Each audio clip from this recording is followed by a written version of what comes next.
Hope you're doing well. We've got another debut on Hammer's Chat. We've got Luke from Park Lane Podcast. Luke, thank you for joining me. How are you doing? Yeah, I'm good, mate. How are you? I am good. I'm excited. I'm looking forward to this game, actually. But let's get your thoughts on all things Spurs, first of all. How's your season going? There's been ups, there's been downs, massive injury crisis, kind of after a really, really promising 10 games at the start of the season. And, that kind of derailed us, to be completely honest. Whether people will suggest that was the honeymoon period under, Ange Postecoglou or whatever that might be. That Chelsea game in particular, where we had 2 sendings off, we lost 2 people to injuries, was just a disaster for us, to be honest. And that kind of derailed us. We went to a point where we were playing 2, fullbacks at centre back for multiple games, including a game at the Etihad against Manchester City. And, it really did derail kind of a push to where we could look to finish any higher in the league. Look, a lot of people before the season suggested that we could be 8th, 9th, 10th in the Premier League this season. And, we're currently sitting 5th with a chance of finishing top 4. So it's not all been bad, but, there's a lot to improve on, I think. I always like to get context before I ask the next question. At the start of the season, what were your expectations for Spurs? Yeah, do you know what? Personally, because on our channel we obviously talk all the time about Spurs, and I'd said probably 5th would be a position that we would finish in, but there was a lot of other people who suggested a lot lower. 9th was kind of a very familiar sounding position, and look, we were just chatting off air, and I live in Glasgow, right? So I understand, having next door neighbours and family members who are Celtic fans. And so I knew a lot more about Ange Postecoglou prior to him joining Spurs. So maybe that helps with that. But yeah, I probably would have expected top 5 finish. I still think the squad was good enough. But yeah, any higher, I wouldn't have expected that. So if you do finish in a Champions League spot, then obviously we don't know if that's 5th yet. It's probably going to be 5th, but let's just assume 5th is Champions League. But if you do qualify for Champions League next season, would you determine that as a successful first season under Postecoglou? Yeah, I think so. I think, if we look at, for me, a positive season would be anything that's been the opposite of what we've had before. Because for the last 3 to 4 seasons, we've had, really, really turgid football. I was not a fan of Jose Mourinho. I was not a fan of Antonio Conte. I just find that style of football really, really boring. And it doesn't, I'm not a guy who goes, do you know what? If we play badly but we win games, I'm happy. Like, I would rather we played well and see how we get on. If we play well and we lose, and everybody, there's a lot of passion, drive, and everybody's trying to perform as hard as they can, but you don't happen to win, it's not the end of the world. Okay, obviously, points are what matter. But, for me, finishing in the top 4 would be very successful under, a first season with Ange Postecoglou. Look, we want to finish as high as possible. People will probably laugh, to think that we could finish any higher than that. But, we have everything in place now as a football club, including, being financially sound. Whatever happens with FFP, we will never, I believe, fail with FFP or anything like that. And so really it's about pushing on as hard as we can. But yeah, I think a top 4 finish would be very successful, but also seeing the style of football that we play change would really help. Yeah, that's what I want to talk about now then, the style. So we discussed the results. So let's talk about, the journey, the way that you get there, the process. What do you make of Postecoglou's way and methodology at Spurs? I think it's really good. I think that, there's obviously downfalls, and I think that that's one of the things that teams have definitely kind of found out now. I think, playing so aggressively on the front foot with inverted fullbacks that push so high up the pitch. Like, you've only got to look at the first goal that we conceded, or the only goal conceded against Luton on Saturday. Our left back was playing pretty much right wing at the time in which, we lost the ball. And then he's never even going to get anywhere near to get back into position. And then you've got to have players who are able to step in, and they weren't. And that's how we conceded. So I think there is always going to be downfalls when it comes to Ange Postecoglou's style of football. But then there's always going to be goals as well. So, in previous seasons, I would have thought if we'd have been 1-0 down to Luton, we probably won't come back in this, or, we're 2-0 up, but you still don't feel safe because you know that you could still concede goals. I think that, even at that point when we're 1-0 down at Luton, you still, are thinking you're going to come back in it. Whether it's Luton, whether it's Manchester United, I still have a feeling that we can come back and we can do something because of how aggressive we are going forward. But we are so vulnerable at the back. That's the bit where I feel like it does need to change. And you can't be so naive as to not recognize that as a professional football coach. So it's whether he's willing to compromise slightly on that. And it doesn't have to be, a lot. It just happens to be at certain periods. Maybe they don't go inverted, and maybe, they, the fullbacks have the ability to just sit back. Maybe it's where the one goes and the other one stays back and makes a three at the back. We saw against Luton, especially, it was a kind of turning point, I felt, where as soon as we scored the second goal, he took Heung-min Son off. Because at that point, he had Heung-min Son, Richarlison, Timo Werner, I believe, and Brennan Johnson all playing in attack. He then takes off Heung-min Son and puts Pierre-Emile Højbjerg on, which was really to shore up that win. And that was the first time, I believe, this season that I really seen him say, let's take the win now and let's not, compromise that to score more goals. Yeah, interesting comment. I always do think it's a fine line when a manager sticks to his philosophies, whatever that is. It's admirable to some extent, but at what point does it become bad management that they're sticking to their philosophy so much? It's actually at the detriment of their team. And I think majority of managers are guilty of that at some point, but there's a fine balance between the two. So that's an interesting comment from yourself there.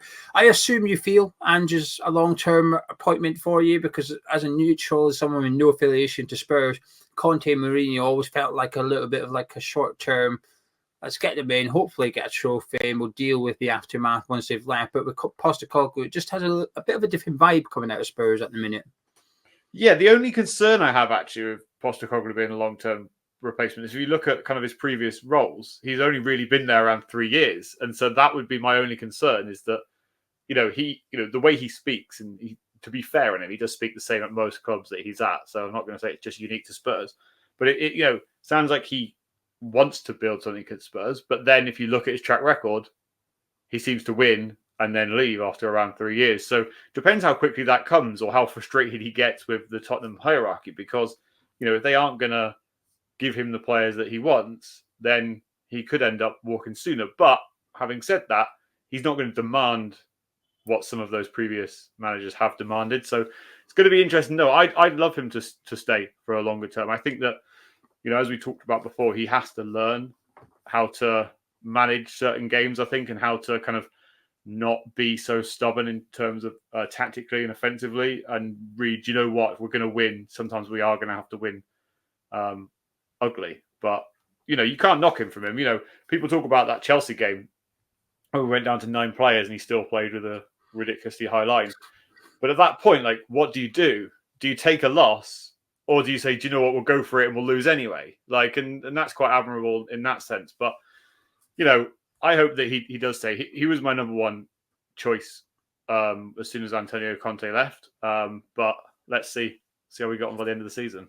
Yeah, he was my number one choice for West Ham, like last season when Moyes was under pressure, and it was tough watching him go to Spurs. Let's put it that way.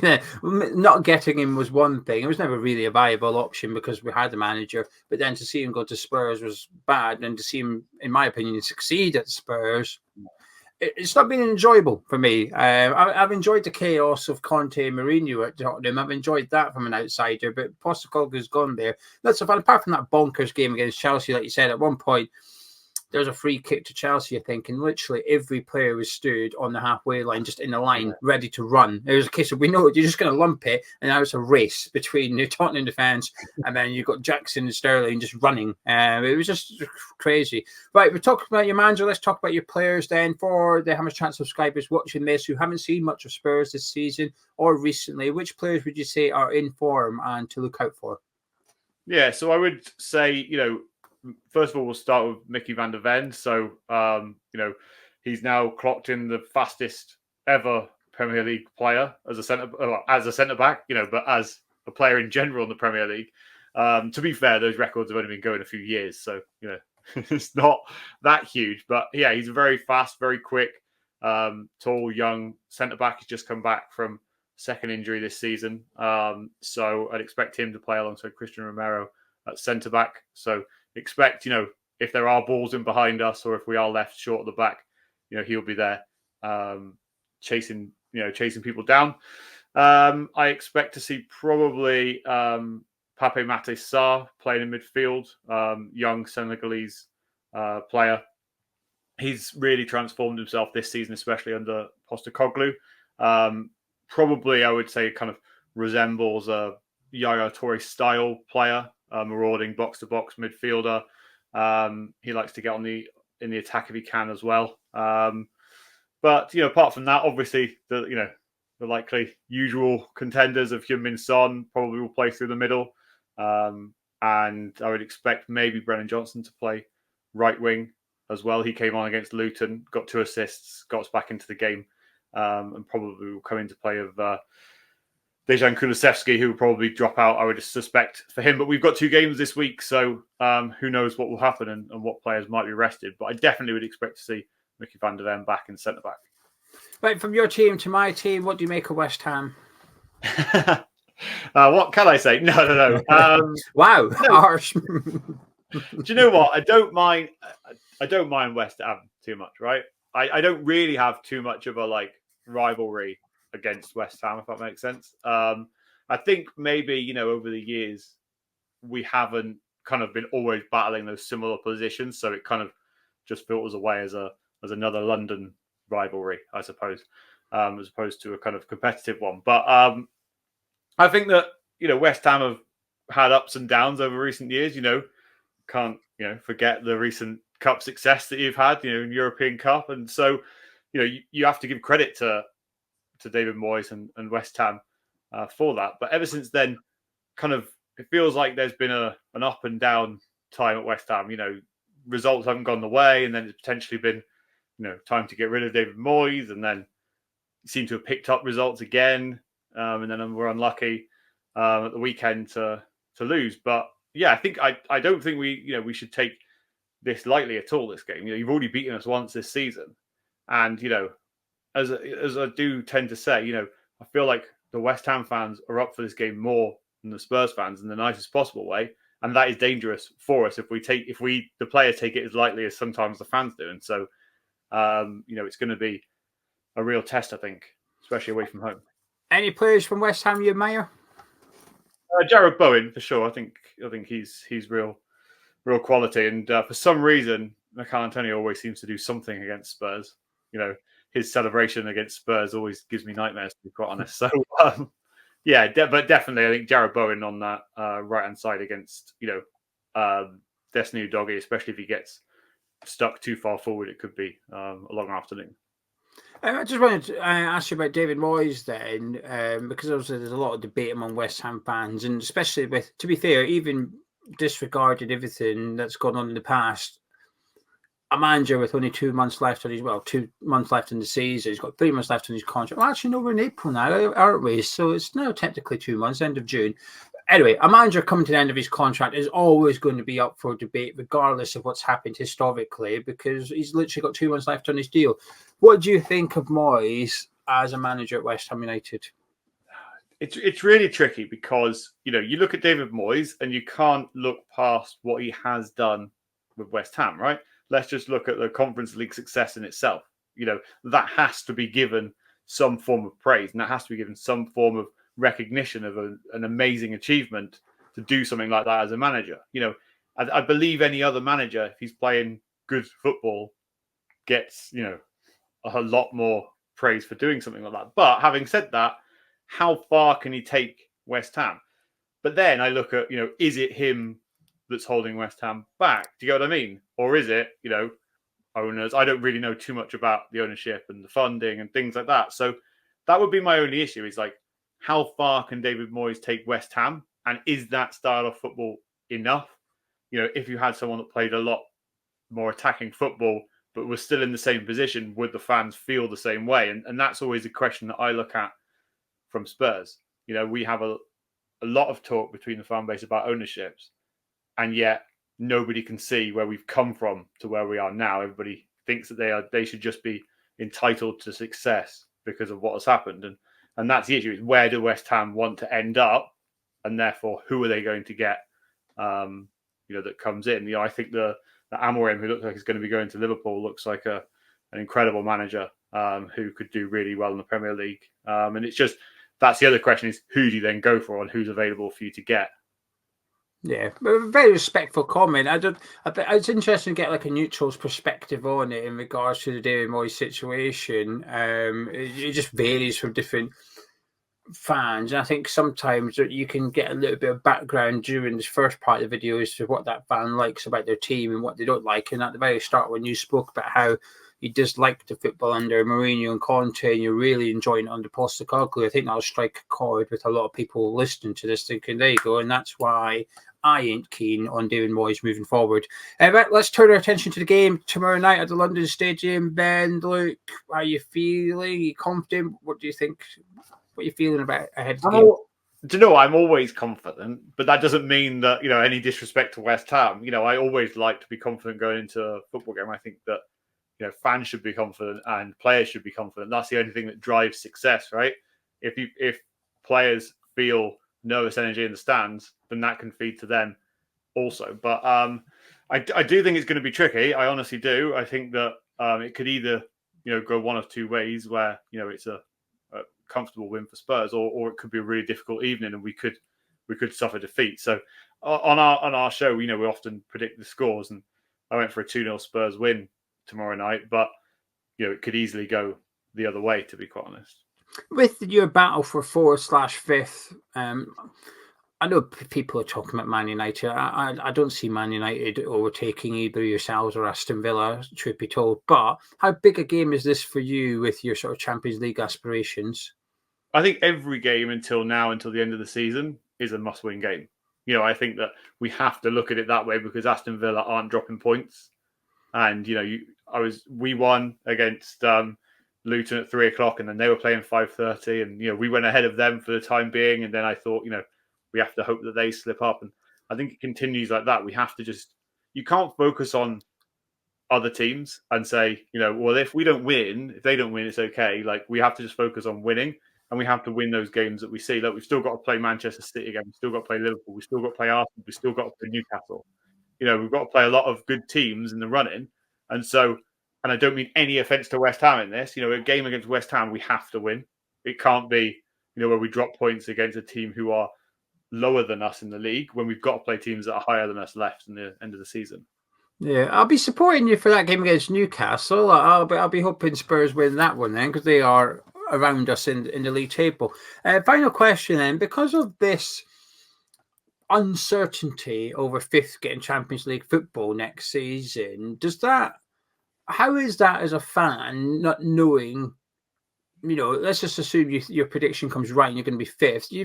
Are you essentially having to cheer on teams like West Ham on Thursday nights because you want us to do well in Europe to increase the England coefficient and to increase Spurs? Because in a weird way, not just us, the Liverpool and Arsenal, our success in Europe, your Champions League may be determined by other English clubs playing European football. Is that a tricky position to be in? Yeah, in a certain sense, and you mentioned Arsenal there, and there'll be no point of me that ever cheers an Arsenal regardless. Well, you're going to have to. You're possibly going to have to. If you want Champions League football, you're going to have to cheer on Arsenal and West Ham in hope that we can do stuff. Yeah, it's difficult because obviously we want to finish as high as we can. If we don't finish in Champions League spot and we finish Europa League, it's not the end of the world. I actually think that if we do finish Champions League spot, there's a lot of improvement this squad needs, and whether we are ready to go straight back into the Champions League or whether we need another season, in the Europa League or even lower to try and build up, because the last thing you want is to, could be competing a bit like Newcastle, right? At a level that's just higher than you are and go straight out again in the group stages. And you need, a much bigger squad. Need a lot more investment, which we've got and we can spend. But if we will, the question is, will we spend it? So if we want to get top four, and I really want top four, and that's what we need, and fifth is the only option, I'd have to cheer on the other English clubs, right? But I'm hoping that Tottenham do, the business so that we finish fourth and then I don't have to. There you go. Well, look, thank you so much. I've thoroughly enjoyed this, so thank you very much for popping on. If you guys at home would like to hear and see more from Luke ahead of our game at the London Stadium, you can go over to Park Lane Podcast. The link is in the description below, and their latest video will be on your screen in approximately 5 seconds' time. However, if you've enjoyed this video, please do drop a like on it by clicking thumbs up, subscribe to Hammers Chat. And Luke, thank you very much, and I'll catch up with you next season. Thank you very much. Cheers, mate.